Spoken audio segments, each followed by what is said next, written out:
Hi, I'm Ailish Philpott, owner and master healer and teacher for Soul Healing Journey and the Academy for Soul Healing. On today's video, I wanted to talk a little bit about locks, as in keys and locks. Recently, I was in Maine. I was in Booth Bay Harbor, and there was this really nice, pretty cool bridge that it was a pedestrian bridge, so you could walk across it, and we went across the harbour where all the boats were, and it led to downtown Booth Bay. And so rather than having to walk all the way around the harbour to get to the downtown area, you could walk over this cute, pretty bridge. If you're on or you're a friend of mine on Facebook, you may have seen some of the photos I posted.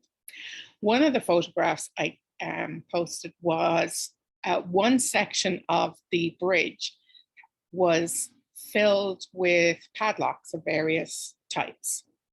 And it got me thinking about what is it that we have locked internally, metaphysically, metaphorically.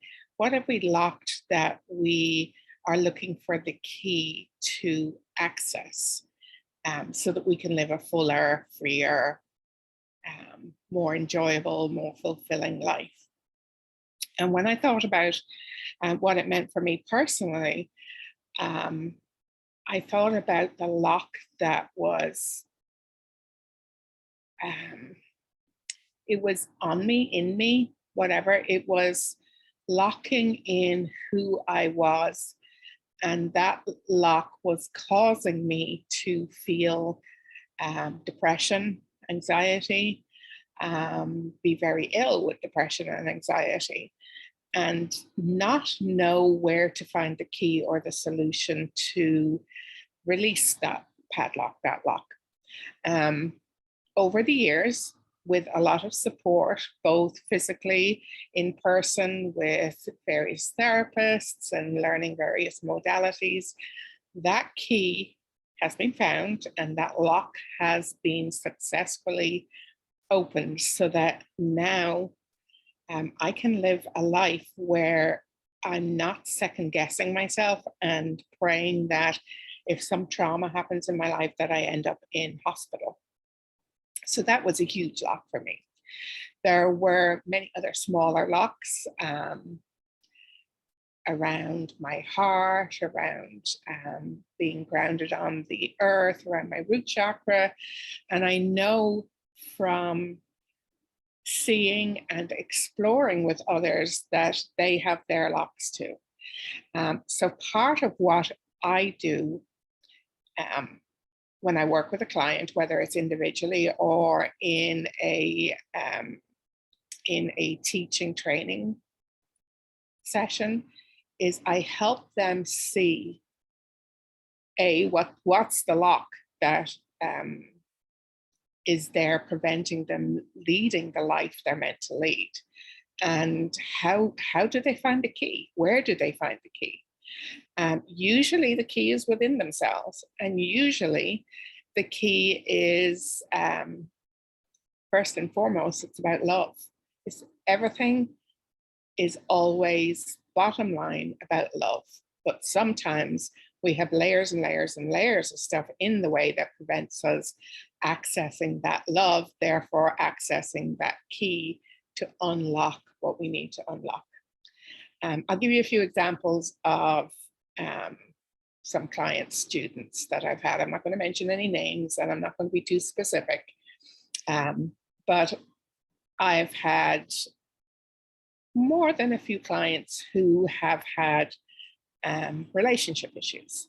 So oftentimes it's around being in a relationship with somebody that isn't a right fit for whatever reason, whether they're abusive, whether they don't get that person, whether they are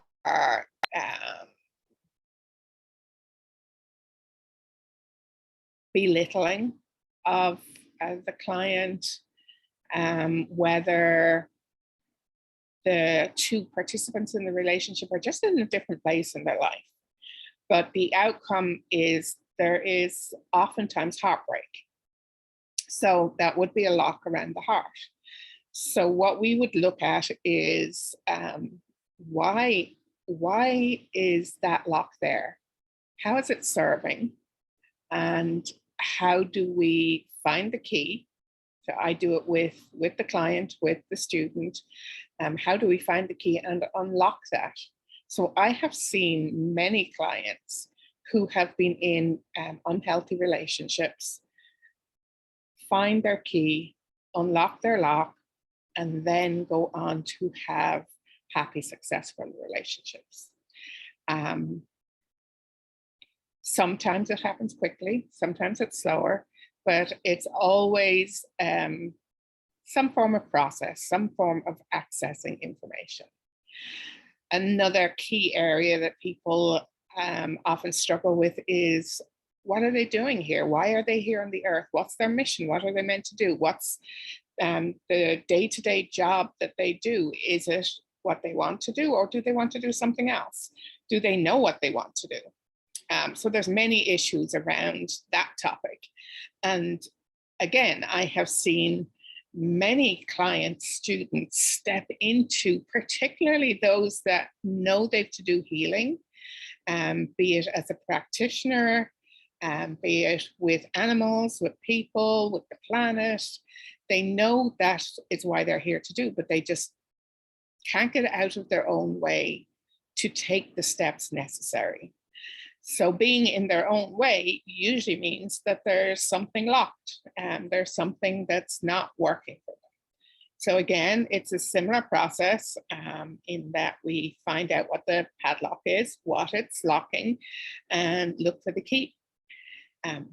So same process, sounds really simple, not always as simple as it sounds, but that's the goal. We generally get there if you, as where you, in this case, let's pretend you're the client or the student, if you are prepared to face what you need to face, to do the work that you need to do, and to commit to you, to really commit to you and put yourself first.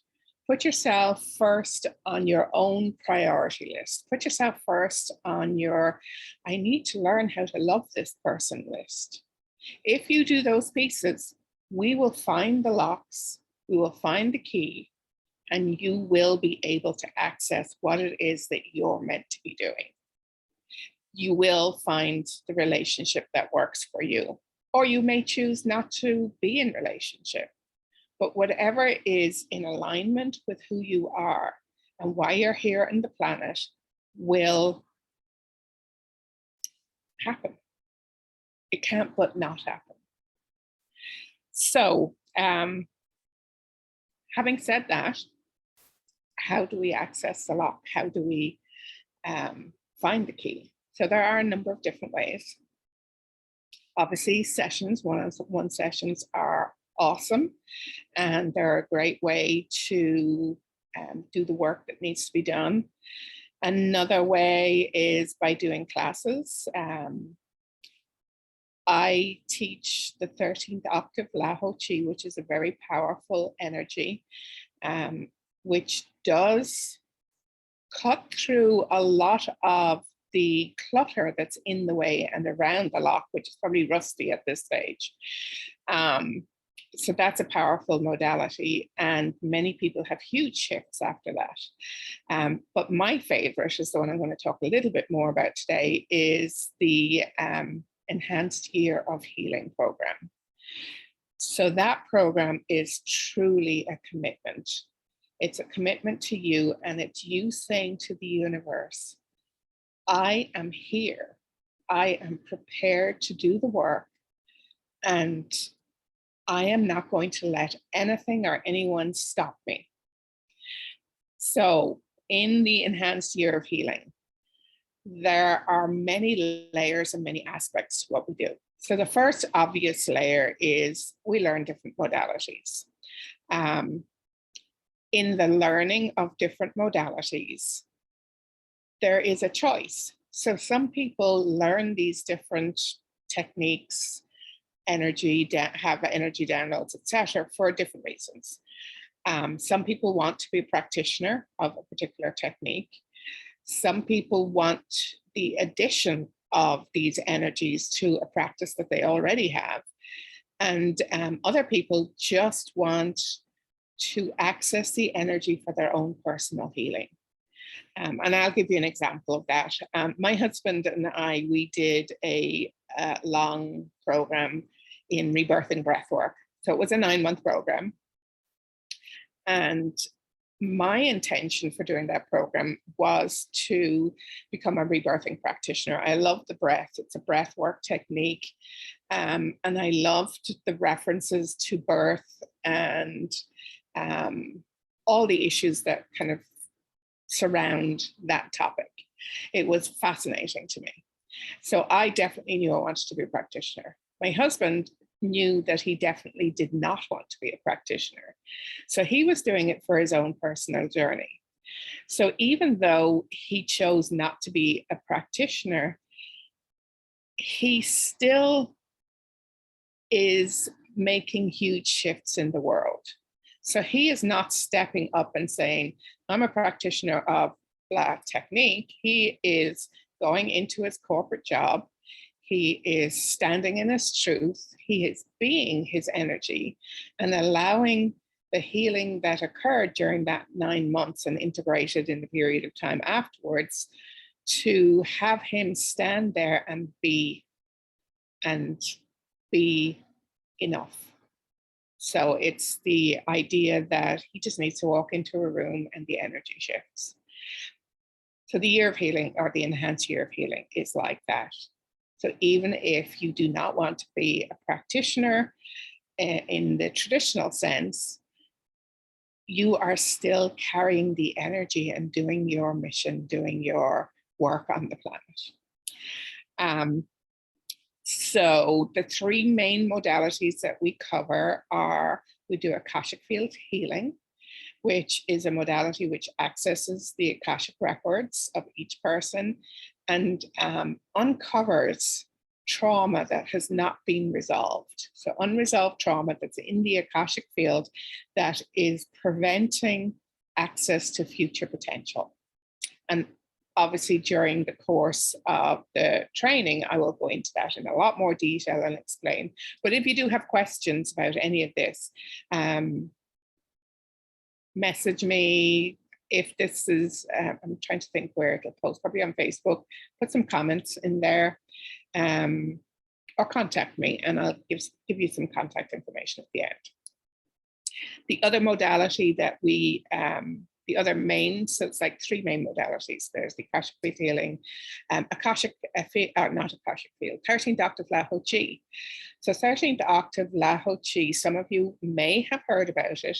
It's a combination of 2 individual energies that came onto the planet in the late or mid 1990s. 13th octave is the process where we are united with source without having to leave the planet, without having to leave our body. So that's the 13th octave. Very powerful, very, it's very beautiful actually. It's very, I'm going home energy. That's how it feels. Laho Chi was an energy that was brought in. It had been on the planet and was lost from Atlantis, came originally from the Pleiadians. And as I said, was brought back in the 1970s. So these 2 energies joined and became 13th octave Laho Chi, hence the long name. And there is, I could do 13th octave Laho Chi for 10 years and not run out of material. So that was part of the reason why I started doing longer programs, was because there is so much energy, there is so much information, there are so many gifts, there's so much from this that I wanted to make sure that anyone who felt drawn to it could get the totality of what they needed to receive in order to do their piece on the planet. 13th octave Lahochi is a very expansive, huge energy, and each person has a portion of it that is important for them. So during any trainings, they will receive the portion that's important for them, which is to help with their mission on the planet. The other modality we look at is rebirthing. Rebirthing breathwork. Breathwork is pretty popular these days. Originally, rebirthing breathwork was looking at issues around birth. So if there were complications in birth, what patterns may it set up? What were the consequences of, for example, having a C-section? What were the consequences of having a forceps delivery, of your mom being given drugs before you were born? Consequently, you were given drugs too. These set up patterns that when one is in any stressful situation, be it a perceived negative or positive stress, the innate human memory goes, oh, I survived this life and death situation, this first pivotal life and death situation, by having this experience. So we'll recreate the energy of that experience because the subconscious believes that's how to survive. So that's, again, I said, I told you I'm fascinated by this topic. There are many other areas, things that we look at in the rebirthing breathwork modality, like what's your personal lie? What impact did religion have on you? What impact did schooling have on you? What impact did your parents have on you, how they raised you? Were you with both parents? Were you with one parent? So many areas to look at. So we do that for a period of time. And then interweaved through all of that is other topics that are related and enhance the experience in different ways. So maybe we'll look at abundance and manifestation. Maybe we'll look at, well, we probably will do DNA activation. So activating all the strands of DNA. What else? Looking at what are the cities of light. I can't even think of any more, but there's a lot. And oftentimes the specifics of how and when we do stuff in the year, 18 months for this program, is dependent on the group. It's dependent on who is present and what is needed for that group. So there is no set curriculum or agenda other than these are the topics that we will cover. So I don't do on month one, we're going to do this and this and this, because I may have the intention of doing this and this and this, but actually when we start at the weekend, it turns out that there's something else we're meant to do. So in general, I do keep to a general structure, but with the option to go where the energy goes. So whatever it is that is needed by whoever is in the class. The other piece that I feel is a key, there we go, there's that word, is a key during the Enhanced Year of Healing, is that each weekend there is time, and I have allowed that time in the weekends that each person can have one-on-one attention in order to support their personal healing. So when somebody in a group has one-on-one attention, it's generally for that person, but it's also for the group, because if something is coming up in a group situation for one person, there are levels of that issue that everyone in the group needs to be aware of, whether it's for them personally or someone they know or whatever. So there's a time spent on doing that in the group. Um, the other piece, I spoke about this recently in a post, is, and this is one of the reasons why I love to travel with not so much the enhanced year of healing, but the 13th act of Lao Chi, is that I have noticed that any of the areas that I have gone to, there has been a healing for that area of the country, for whatever it is. And some very obvious examples of that is that my first few 13th octave Lao Chi workshops were in Newtown in Connecticut, which for those of you that know is right beside Sandy Hook. And I was given information that we would be healing a lot of the unresolved energies from the Sandy Hook massacre. I went to Colorado a few years ago and was told that we were healing the Columbine event. Other years, other places I have been to, we were healing weather patterns. So it's just been interesting to see what it is that's going on either in the country or in that particular area. That I know that that is one of the levels of what we are doing and what we are healing while we're there. So I think I said this at the beginning, I'm kind of talking a lot at the moment, but many layers of healing, many levels of what's going on. The tip of the iceberg is what we're conscious of, and all the rest is happening underneath. So there's a lot that goes on that we do not have conscious awareness. We are just aware of the shifts in ourselves and maybe the area, the place that we're in. And I'll give you an example of that is I think the first place I traveled to was in Salem in Virginia, or Roanoke, near Roanoke. And it was a pretty small community of spiritual people in that area at that time. Since then, I went back there again recently. The community has exploded.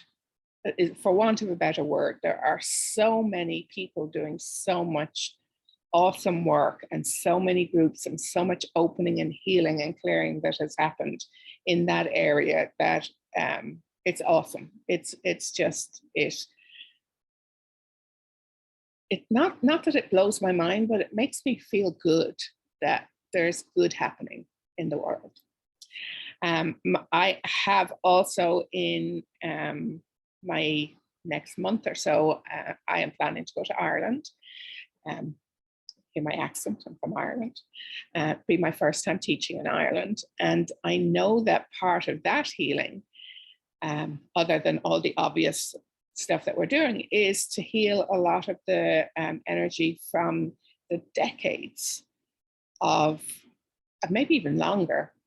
I mean, there's a long history in Ireland, but definitely the decades of what I witnessed growing up in Ireland was the bombs, the shootings, the killing, which in effect was a war, but we called it the Troubles in Ireland. So I know part of what we will be doing then is healing that energy. Is there anything else that I need to? Oh, I can't think of anything else. I think that's basically the gist of this very long talk about locks and keys. That's how it started off. So if you know you have some locks, some padlocks, is your heart blocked? Is your personal power, your solar plexus blocked? Is your throat blocked? Can you not speak your truth? Are you blocked in your connection to source? Are you blocked in your connection to the earth? Are you blocked in your creativity? Do you have locks, big ones, little ones, a combination of different locks? And And do you need support in finding the key? I would say the answer to that question, I'm answering on your behalf now, is yes, because I haven't found it to date. So if I haven't found it to date, wouldn't it just be easier to allow myself to accept some support and be loved through this process as I learn to love myself? Many of us have not learned how to love and nurture ourselves because it just wasn't a priority when we were growing up. And so it has gone through the generations. So this is a generational thing. What if it was possible to learn how to love yourself? Because at the basic core of everything, if you love yourself, then everything that you see reflected back to you from the world will be love, because you can only see from the perspective of where you are internally. So let me finish up with telling you how you can contact me. I am on Messenger. I'm on Facebook. I am Eilish, which is spelled E-I-L-I-S, McNulty Philpott, P-H-I-L-P-O-T-T. So that's who I am on Facebook. You can messenger me, you can make a comment at the end of this, you can call me, you can, my number is 203-767-5954. You can email me, Eilish@soulhealingjourney.com, S-O-U-L, healingjourney.com. And I have two websites. The one with the classes is www.academyforsoulhealing.com. And my other website is www.soulhealingjourney.com. So contact me. Let me know how I can support you. If you'd like to share either privately or more publicly on Facebook where your locks are. What do you know are your locks? And let's go from there. If you feel drawn to do any of my classes, sometimes people feel drawn to do a class and they don't know why. The reason is because it's been embedded in your DNA many, many, many eons ago. And when you see or hear this information, your logical brain will go, I have no idea what this woman is talking about. But your heart will say, but I just know I need to do this. So listen to your heart, listen to your intuition. So in finishing up, let me say, from my heart to your heart, you are loved and you are love. And as we close out, I am going to send you energy. So I want you to just close your eyes and for the next few minutes, just allow yourself to receive the energy.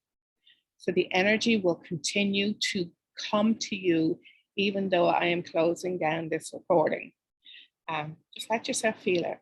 Be with it for the next 10, 15, 20 minutes as I send it to you. So close your eyes. Take a nice breath and feel and receive.